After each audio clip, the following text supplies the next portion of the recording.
Good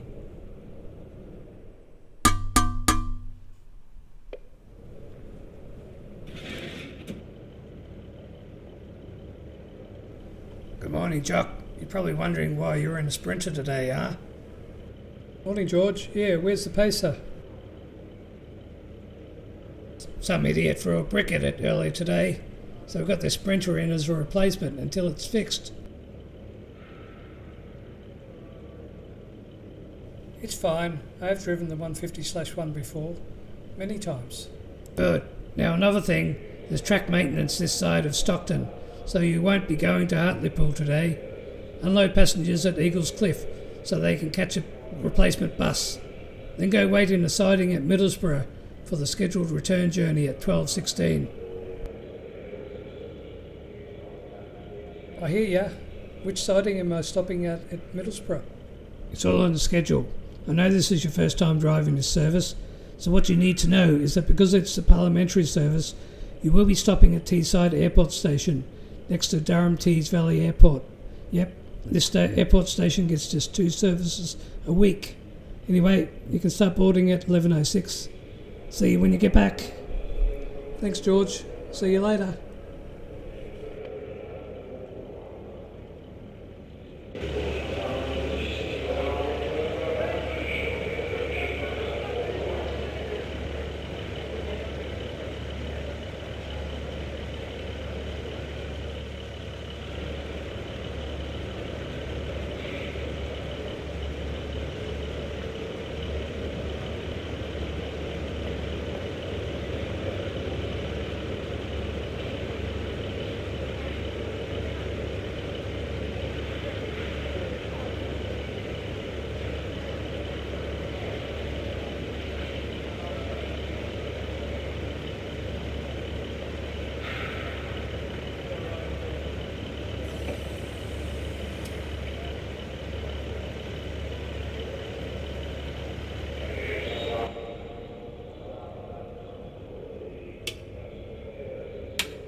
Hey there, I'm ozdazz.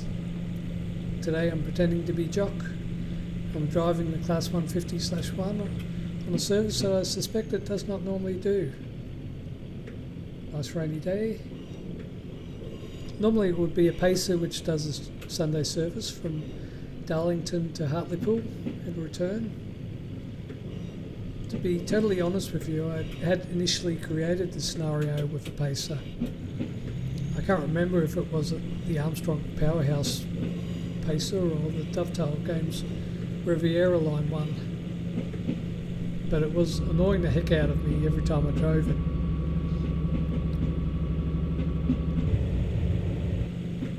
I think it was the Riviera Line one, because the Armstrong Powerhouse pacer is much better to drive.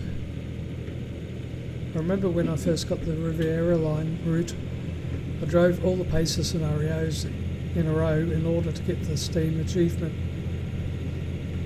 But the only real achievement I got was a decreased mental state. So in order to get this scenario finished, there was no way I was going to drive the pacer anymore. So what did I do? Well, I found a brick. No, in all seriousness, I just replaced it with a Sprinter. Now the reason why I chose the 150/1 is because I recently acquired it in the Steam sale and then brought the Enhancement pack for it, which Armstrong Powerhouse released soon after.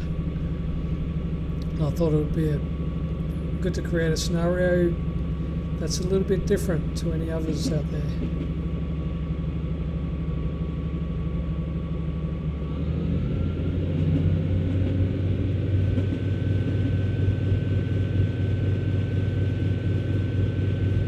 So my honest opinion on the 150 and the enhancement pack. When the 150/1 was first released, I was somewhat put off by the many negative reviews on Steam. I'm not one to rush out and buy something as soon as it's released anyway. But even when it was on sale, I still had no desire to purchase it. That's until I heard that Armstrong Powerhouse were creating an enhancement pack for it. I've been massively impressed with their previous enhancement packs, so odds were that this would be a good one as well. I must say that I'm very happy with it.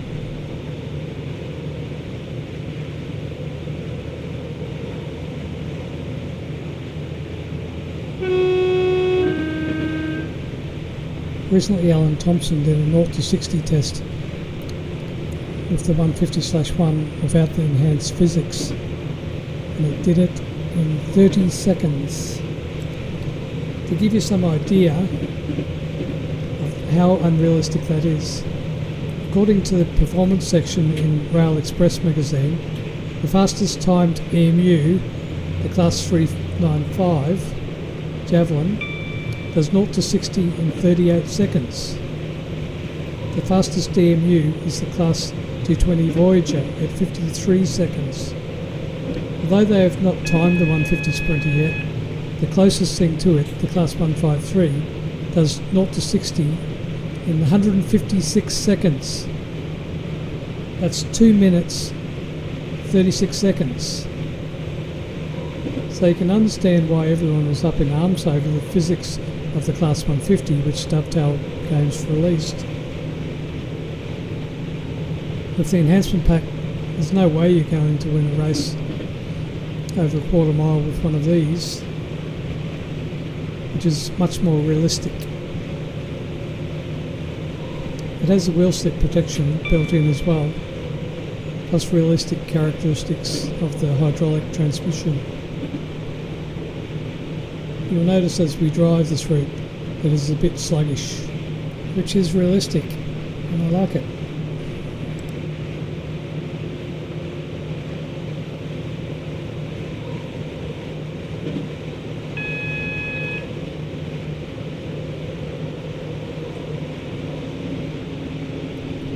The next station is Dinsdale Station. Dinsdale Station serves the village of Middleton St George. It has an average of about 160 passengers a day start their journey from the station. The village itself, according to Wikipedia, has a population of around 3,800 and is served by 2 shops, 3 barber shops, 2 pubs, 1 takeaway, a veterinary surgery, a pet food shop, a doctor's surgery, a private day nursery, a dental surgery and a chemist. Hopefully the takeaway and veterinary surgery are not adjacent to one another. What is interesting is that fence. Love the texturing on it. What is interesting is that the original Stockton and Darlington Railway passed through the village. The Stockton and Darlington Railway was the world's first steam-operated passenger service.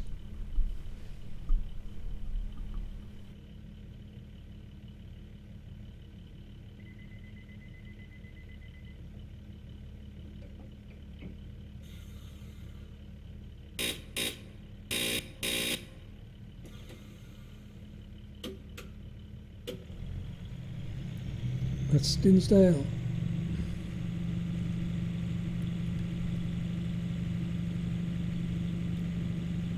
The normal service stops at Dinsdale, Teesside Airport, Allens West, Eaglescliffe, Stockton, Billingham, Seaton, Carew and Hartlepool.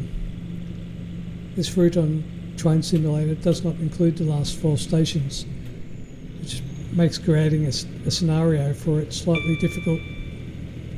The first scenario I built used a rolling start heading towards Eaglescliffe in a pacer. Now, I have not been very well lately, so I went to the doctor. He took a look at me and asked, "You've been driving a pacer recently, haven't you?" I think he could tell from the haunted look in my eyes. I nodded. "Yep." He said, "Right, no more pacers for you for at least 6 months. Otherwise you'll end up in a mental institution." I hope you guys can tell I'm only joking, but I am serious in that I do not want to drive a pacer in train sim for quite a long while yet.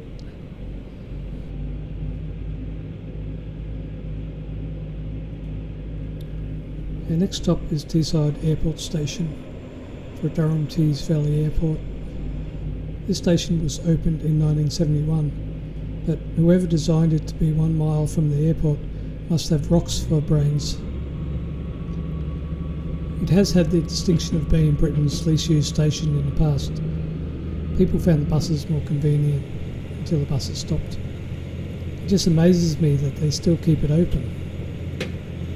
On a few occasions, groups have travelled to and from the station in order to bring attention to its existence, so its numbers were boosted on those occasions. It was when I first heard of the station was watching a video blog by Alex Dodds, who visited along with a group of others in 2016. I'll leave a link to that video in the description. It's very interesting. I don't think all the stations has been to it yet, so it will be interesting to see if they get off at the station and take the walk up to the airport and take a look around. I did want to recreate the same service which Alex Dodds was on in 2016, but it was not to be. Hint, pacer.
Well, that was a bloody waste. Not even one passenger. Now let's take a look at Durham Tees Valley Airport. It started off as Royal Air Force Goosepool and was renamed RAF Middleton St George during World War II, when it was a bomber command station. Some of the aircraft stationed here during the war years include the Handley Page Halifax and Avro Lancaster, both 4-engined heavy bombers. Also the Vickers Wellington, a 2-engine medium bomber. After the war, the airport was used mostly for training until the RAF left in 1964. It reopened as a civil airport in 1966 as Teesside International Airport. It was renamed Durham Tees Valley Airport in 2004, though the name of the station remained. Rain again.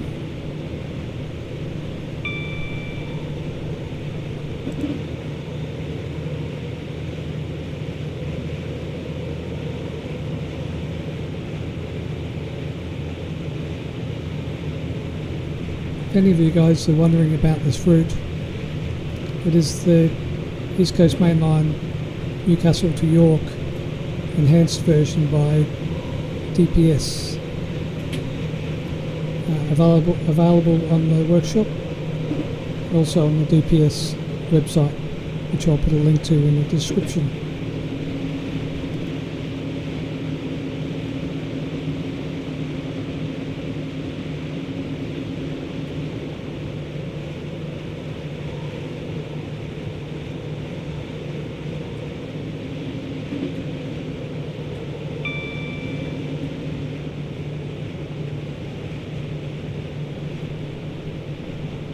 We're now approaching Allens West, which serves the town of Eaglescliffe.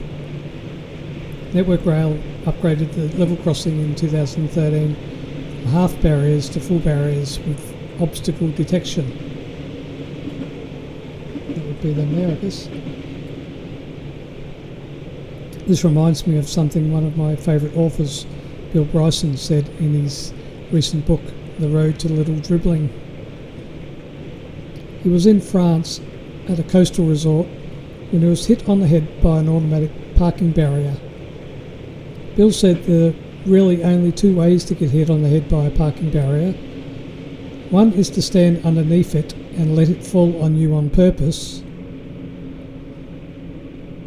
The other method is to forget that the barrier has just risen, step into the space it has vacated, and then be taken completely by surprise as it slams down on your head like a sledgehammer on a spike. That was the method he used. I don't think Bill watched Mr. Bean.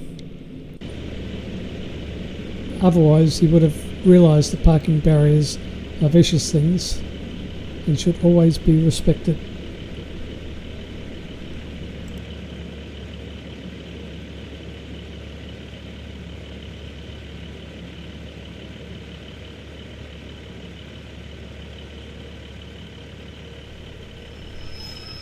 See, Allens West has passengers. Why don't you go to the airport?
So the next station will be Eaglescliffe. This station serves the town of the same name. Direct intercity services by Grand Central between London and Sunderland stop here. Originally there was a station more to the east named Preston, and it was on the Stockton and Darlington Railway, and it served both Preston on Tees and Eaglescliffe. Now Lord Preston, he ordered the station to be moved to the other side of the road because apparently trains were disrupting his cattle. Well, apparently Lords had the power to move railways back then. They opened a new station rather than move the old one and named it Eaglescliffe. It was meant to be Eaglescliffe, but a signwriting error resulted in it being known as Eaglescliffe ever since. He had one job to do.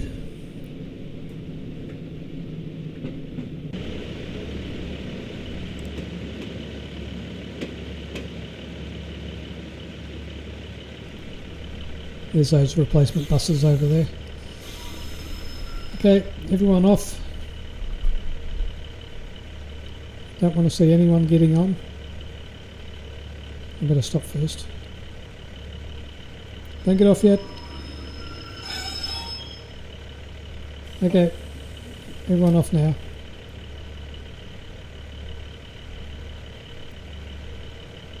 And find services to the stations you want to go to. Hey, no, don't get on. Don't get on. What are you doing? Don't worry, I'm going to kick him off soon. This isn't an announcement. If you're on the service, you will be spending half an hour at Middlesbrough sitting in a siding.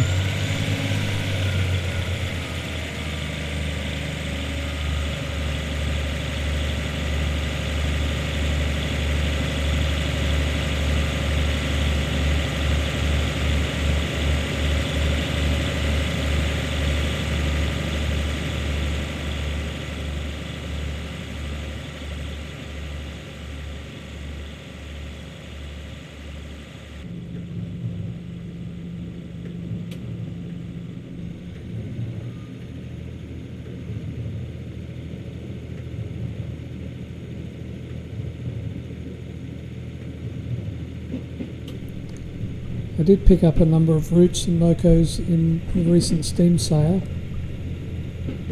so I may be creating videos pretty soon for either New York to New Haven in a Metro North Kawasaki M8 EMU or Pacific Surfliner somewhere between LA and San Diego. Springfield line set in the 1950s. The North Jersey Coast and Morristown lines for the Arrow 3. I did try creating a railfan scenario for Pacific Surfliner, but TS was having a bad day and crashed a number of times, so I just gave up in the end.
There is a depot up to the left a bit. I can't remember what it's called, Tees Depot or Teesside Depot. I think it's mostly closed, it's used for storage.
I will share a joke that I read the other day, which I thought was quite clever.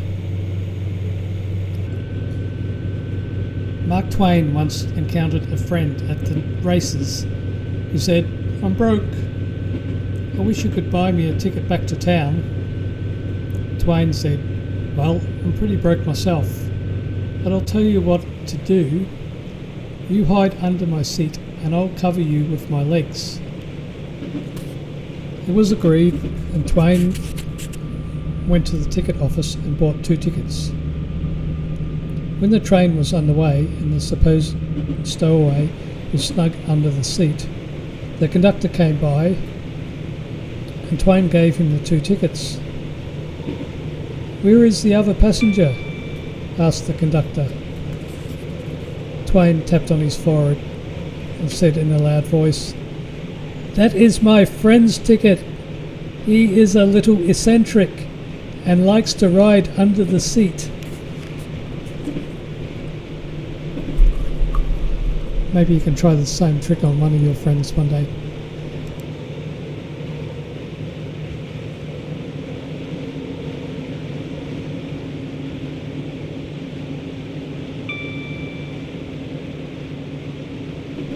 forgot to mention the unofficial record for a DMU in regards to 0 to 60.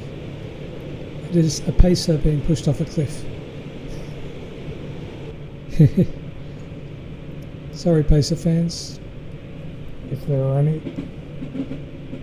I shouldn't be so tough on pacers, given I've never been on one. I guess I've just jumped onto the pacer bash wagon.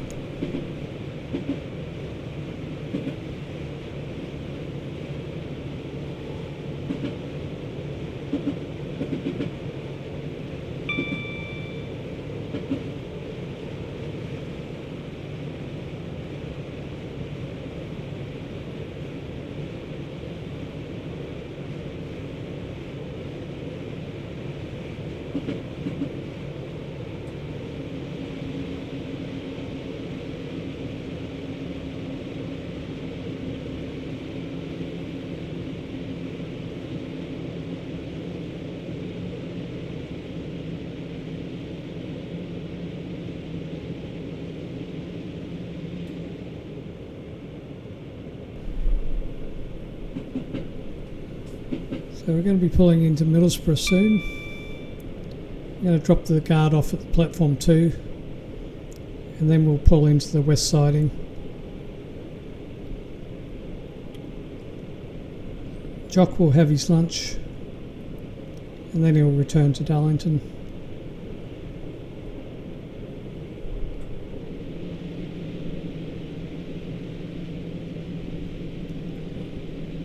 So I don't know if I'll record the return journey. I do have a Facebook group called ozdazz Railway. Please drop by if you'd like to get a hold of this scenario. I do have a couple of others as well. And we'll be producing several more scenarios in future. If there's any scenarios you would like to see or created, just let me know. I own quite a few routes and locos, so hopefully I can help you out.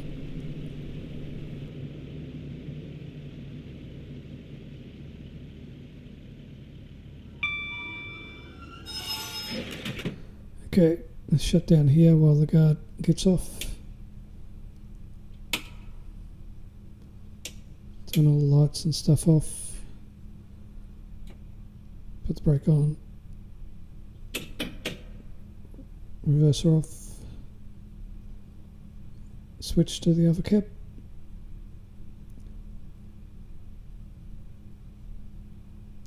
The guard says I'll see you on platform 1 later.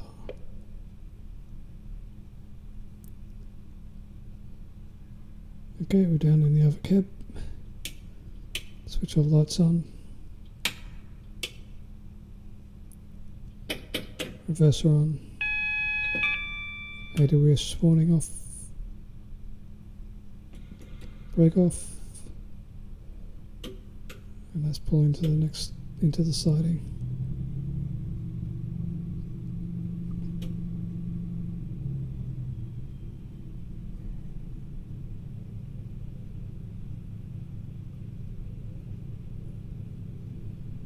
Need to get a permission to enter the siding. I'll go through this red signal.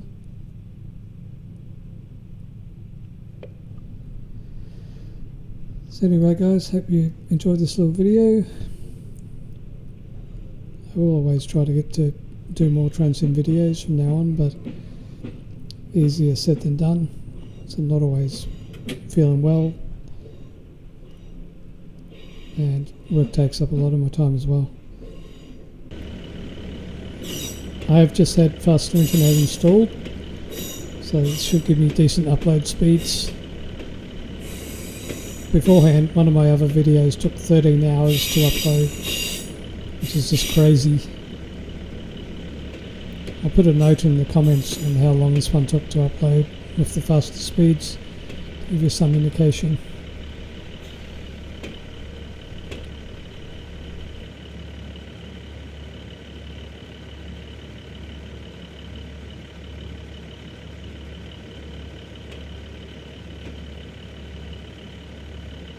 So just a reminder to look in the comments section for the link to Alex Dodd's video on the Teesside Airport. Also check out his other videos, he's got quite a lot of content. So that's it for me. Just need to close down before I can take my sandwich out and eat my lunch.